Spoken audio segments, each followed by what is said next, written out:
Welcome back to In the Kitchen.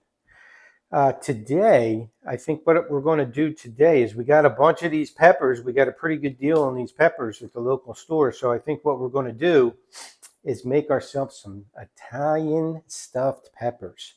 It's a tradition in my household back from when I was a young boy. I remember watching Grandma make the stuffed peppers, and they're just amazing. So I'm gonna get into that with you today, and we're gonna go through making them. It's a fairly simple dish. Your ingredients are pretty basic. You're gonna need to get yourself just a can or a jar of regular sauce. And yes, I know it's not the Sunday gravy, but it's sauce. We're gonna use sauce for this. And then also a can of crushed tomatoes or chopped tomatoes. But you want a can of each one of those guys. You're gonna have two different cheeses in this dish. We're gonna have mozzarella, and then we're gonna have like a provolone and Romano kind of mixed shredded cheese. So we're going to have 2 packages of those. Chop yourself up an onion. You're going to need brown sugar. You're going to need some Italian spices, Italian allspice. You're going to need yourself some chili powder, some coarse black pepper, salt, chopped garlic. So what we'll do is the first thing you do when you're going to make this dish, you start off with, you got to take, obviously, you're going to take your pepper. You're going to wash your pepper on the outside first. And now there's 2 different ways to do this dish. Some Italians will basically cut the pepper right down the middle and flip it open. They'll take off this end here, and then they'll flip it open, clean it out, core it out, and use both halves as like 2 little boats. Since I got so many peppers here and I want to stay in one tray, what I'm going to do is I'm going to use them this way, vertically. And basically all we're going to do is what's called topping the pepper. So topping a pepper is very easy. What you want to do is obviously keep your fingers away, get up at the very edge. A little trick to using a knife, make sure your knife is sharp. Always use a sharp knife. This is your guide, believe it or not. Take your finger, when your finger's on whatever you're going to cut, put it up like that. Use your fingernail with the knife on a little angle to kind of guide you so you don't cut yourself.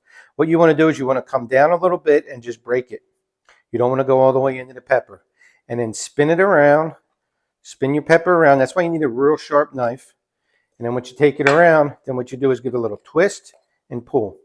And then you can just basically get your fingers in there. Take the outside. Clean out the core a little bit. Kind of get your knife in there if you have to. Just clean up a little bit. And run that under some water. And then go ahead and get that ready. And that's it. That's going to be your base. So we're going to stuff these, and then we're going to bake them. So I'm going to go ahead and get all these done, and when we come back, we'll have these all ready to go, and then we're going to get started. So for the meat for this dish, what you're going to need is 80-20 on your ground beef, and you want a nice kind of equal fat to meat ratio on your pork, and that'll be real good. You could actually cheat a little bit from a seasoning standpoint and get pork sausage. And that's what I'm going to do. I'm going to do pork sausage with this, and then I'm going to do the ground beef. But it's perfectly acceptable to do just pork and beef. It just gives you a little bit of a flavor profile when you, enhance it a little bit when you add that ground sausage. So that's what we're going to do. So let me get these going, and I'll see you on the other side.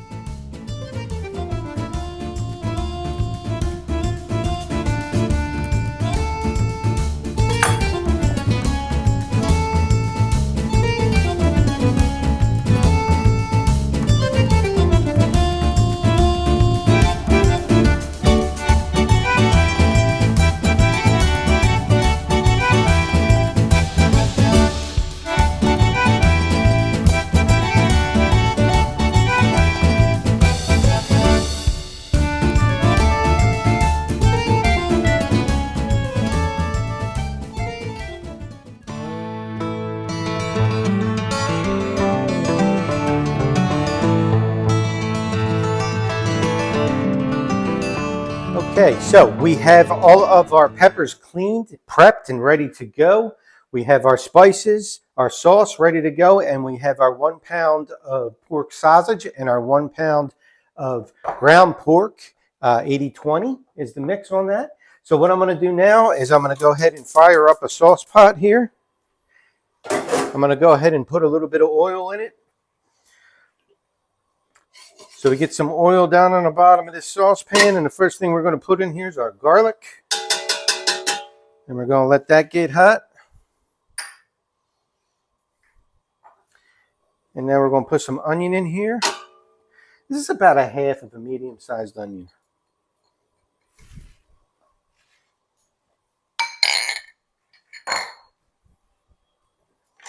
We'll go ahead and we'll get these stirred around a little bit. I like to use a wood spoon here with a little bit of fork bottom on it.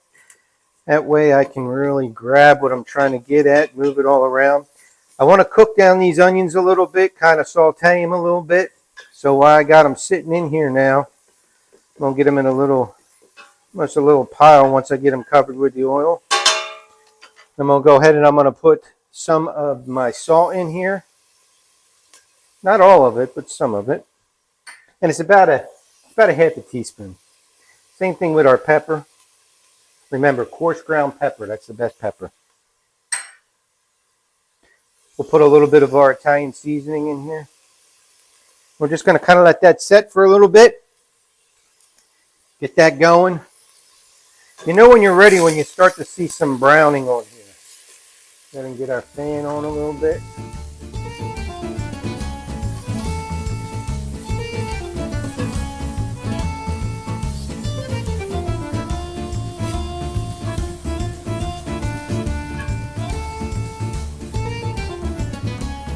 So at this point, I want to go ahead and preheat my oven to 350 degrees because that's what we're going to bake at.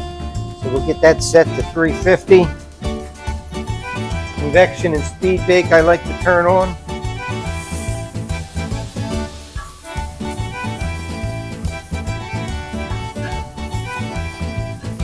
Let these brown up a little bit more.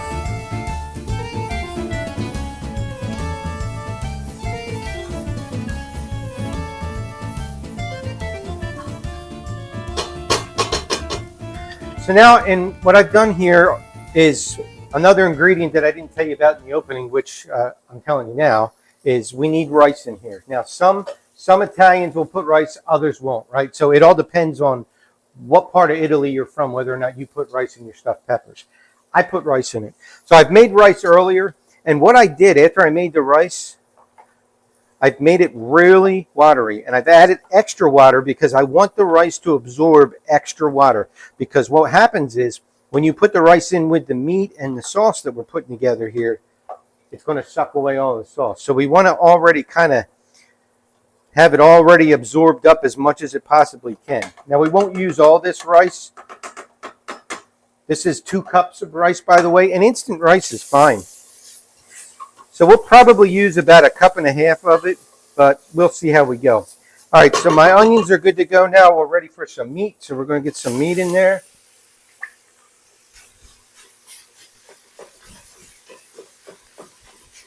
So get that meat in there.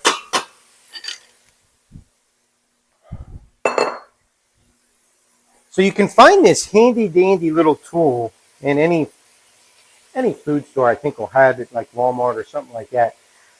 This is made by Pampered Chef, but I call it the masher. I know it's got a name, but I like to call it the masher. Because what happens is it mashes down this hamburger and gives you nice cuts on it. So you just kind of push in there and turn. And as you push and turn, it mixes everything together nice and easy for you. So you get that meat all broken up real nice. It works really well if you have meat that's a little frozen. This will help you out a lot when it comes to breaking it down. So now we'll let this burger come down. We're going to turn our heat to about a medium. And we're just going to let this go ahead and cook away here.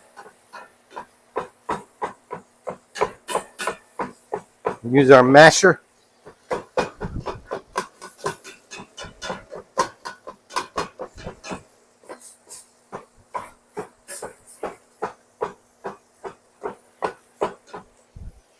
Clean off the masher.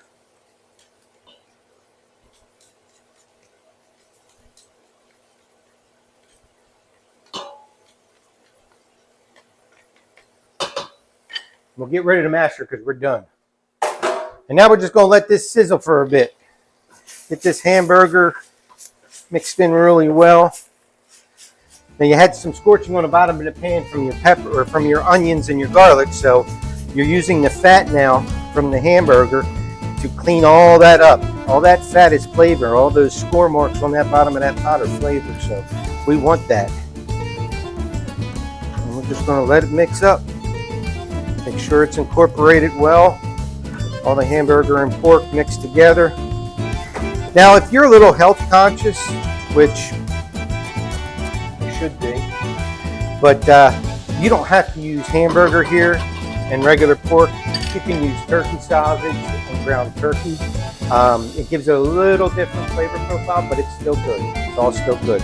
So if you're trying to count the calories and watch out for some of the fats, you can definitely get away with that. So we're going to let this go, and I'll be back at you in a minute when we're ready to add the gravy.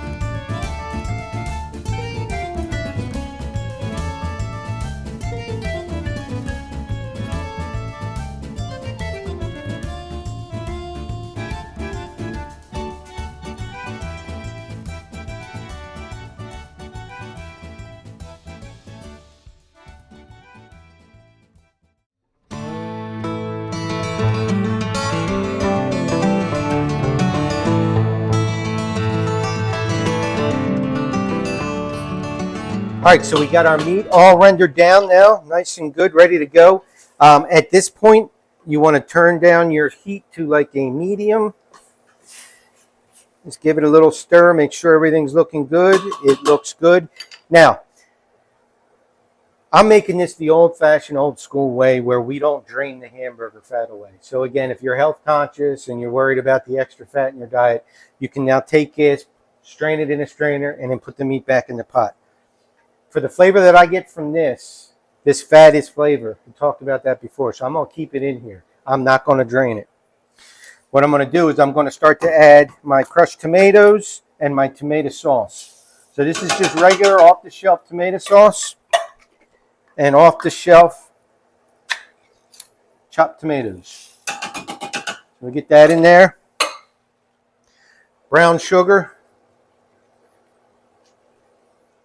It's about 2 tablespoons of ground sugar. More Italian seasoning. A little bit more salt. Pepper. Chili powder, about a teaspoon.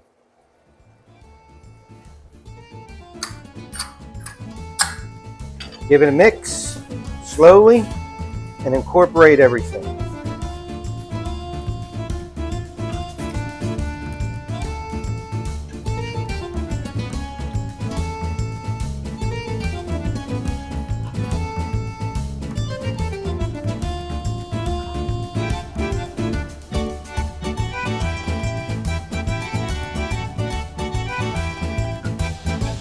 That looks really good now. We'll leave that at a little simmer. I want to get a spoon, and I want to make sure I don't have too much of any spice, and I can taste that just by tasting. And it tastes perfect. So the brown sugar is one of my little secrets. The brown sugar turns down the acidity in the red gravy, and it prevents people from getting heartburn. You hear a lot of people tell you, oh, I always get heartburn every time I have this red gravy or this red sauce. All you got to do is put a little bit of brown sugar in there. No more heartburn. All right, so now that we've got that, what I want to do next is I want to go ahead and incorporate some rice now. So I'm going to start off with about a half a cup or so.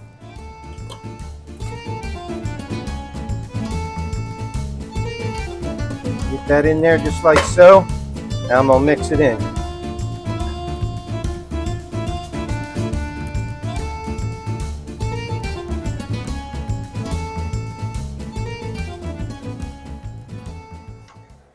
This is almost the way we make what's called arancini balls.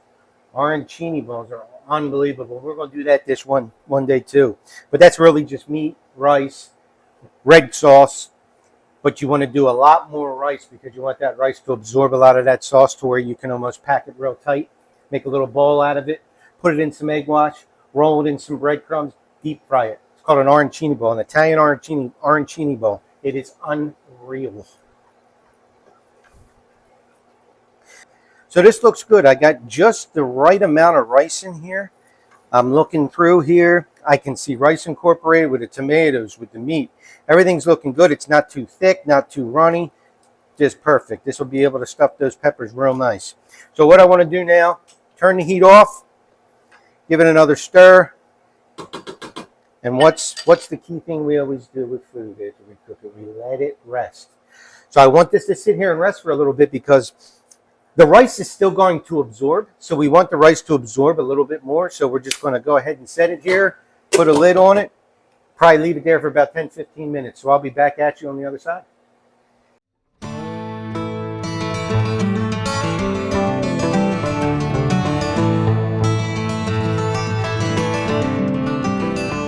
Welcome back. So what I'm going to do is, it's been sitting for a couple minutes now. I want it to sit a little bit longer, but what I want to do is I want to get it into my bowl.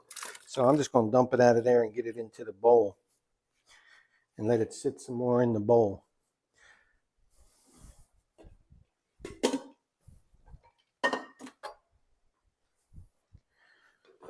I'm waiting for the consistency of the mix here to get just a little tighter. And that rice is absorbing all of that gravy. So that's what I want there. So we're close. So at this point, what I'm going to do now is I'm going to add my Romano and Parmesan cheeses. The whole bowl. It's about one of them 8-ounce packages. So we'll go ahead now and we'll incorporate this cheese in here. Try and fold it in there. The smell coming from this. Good night. I'm telling you, I keep saying it. I'm going to figure out how to make Smell-O-Vision, and I'm going to make millions. But I can't do it without the subscribers. So make sure you like and subscribe so we can really build this channel. Then I can afford to make Smell-O-Vision. Wouldn't that be something? Just sitting on your couch watching a video, and then all of a sudden there's a little scratch and sniff on the side of your phone. Oh, wow. You can smell it. I think we're not too far from that. All right, we'll let that set for a little bit longer. Then when I come back, we're going to go ahead and fill these. Okay, so we are ready to go now. We have all the absorption I think we're going to get here with the rice, so I think we're good to go there. I'd like to use like 2 spoons, one to kind of grab it and the other one to kind of help it off. So let's see what we can do here. We got the cheese on here, so it's probably going to be a little stringy. This isn't rocket science here. All we're doing is filling the pepper. And you want to get it in really good there. Try to keep your strings out of the way there. Remember, presentation is everything, so you want to try to be as neat as possible with this. And you try not to overflow it, just kind of level it out a bit. That's all we're looking for.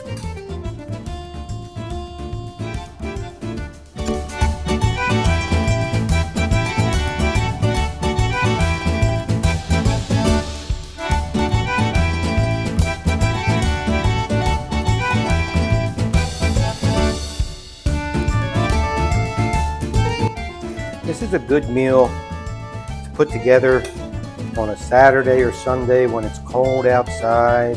You really don't want to do anything. We got this slowly cooking for about an hour or so in the oven.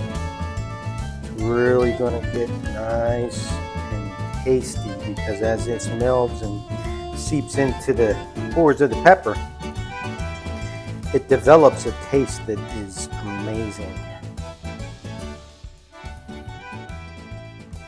So as you can see, it looked like we had an awful lot of filling, and we're going to have leftover, but not too much. But I'm going to tell you after we're done what we can do with the leftovers, because I did mention those arancini balls earlier. Basically, it's almost the same recipe, so we can kind of just add more rice to this and thicken it up enough to make balls. And then you can actually make arancini balls, make some additional red gravy. And you want to talk about good. Oh, goodness. It is good. These are looking real nice. I'm very happy with the way this looks.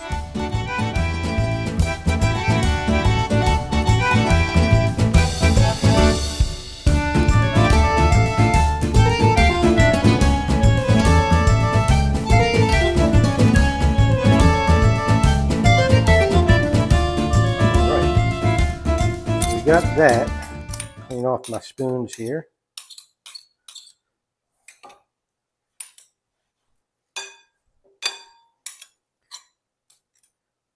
Cheese is good, but the stringiness sometimes is a pain in the neck. All right. Move that aside. Now we're going to take our mozzarella. We'll straighten these out one last bit. Make sure they don't fall over while cooking. That's important there. Now we're going to just take our mozzarella and go ahead and pile it on. Want that mozzarella to get all on the top here.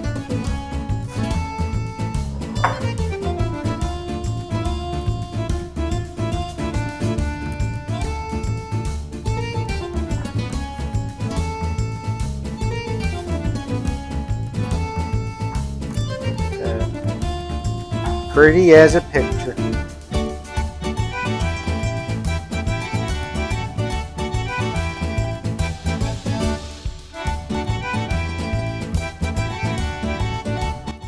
All right, and that's that, right?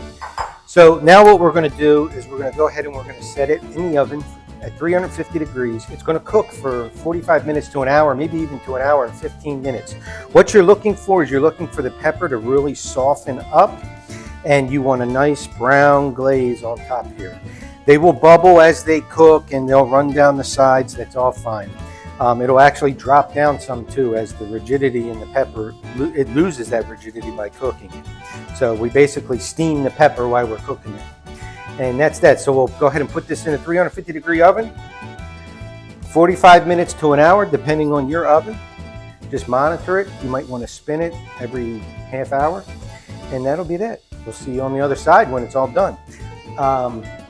What I'll do while this is cooking, I'm going to show you what you can do with your leftover by adding more rice and make those arancini balls. So be right back.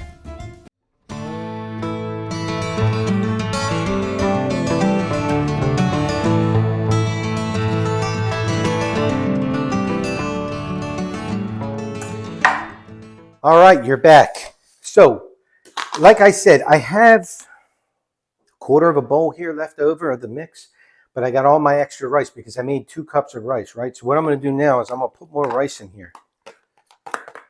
It's like a sticky rice. And if you find that it's still watery after you mix this in here, you can always add more rice to it. But I'm just going to go ahead and incorporate the rest of this rice in here now.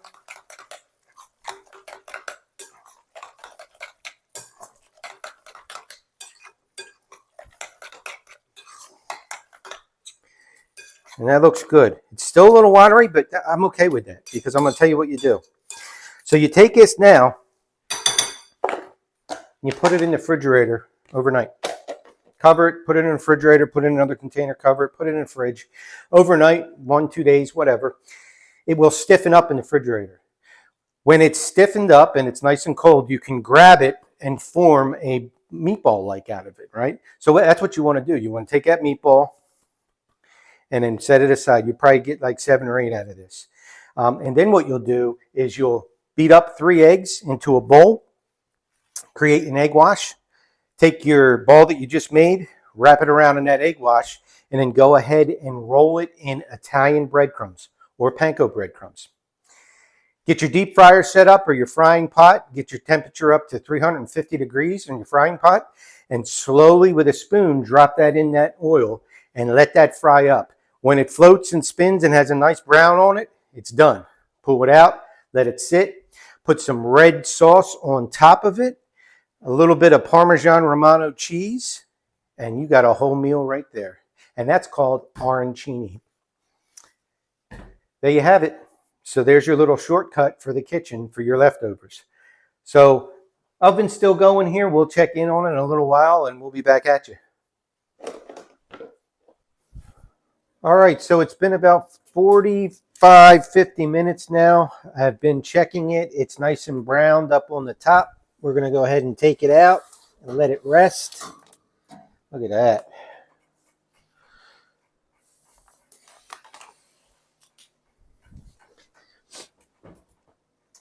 I got some red sauce that I'm just going to use when I serve it. I'll go ahead and heat the red sauce and serve it with the red sauce. But there you go. Jersey Joe stuffed peppers. Remember, Keep the faith. Say a prayer before every meal, thanking the Almighty for this. I'll see you all soon.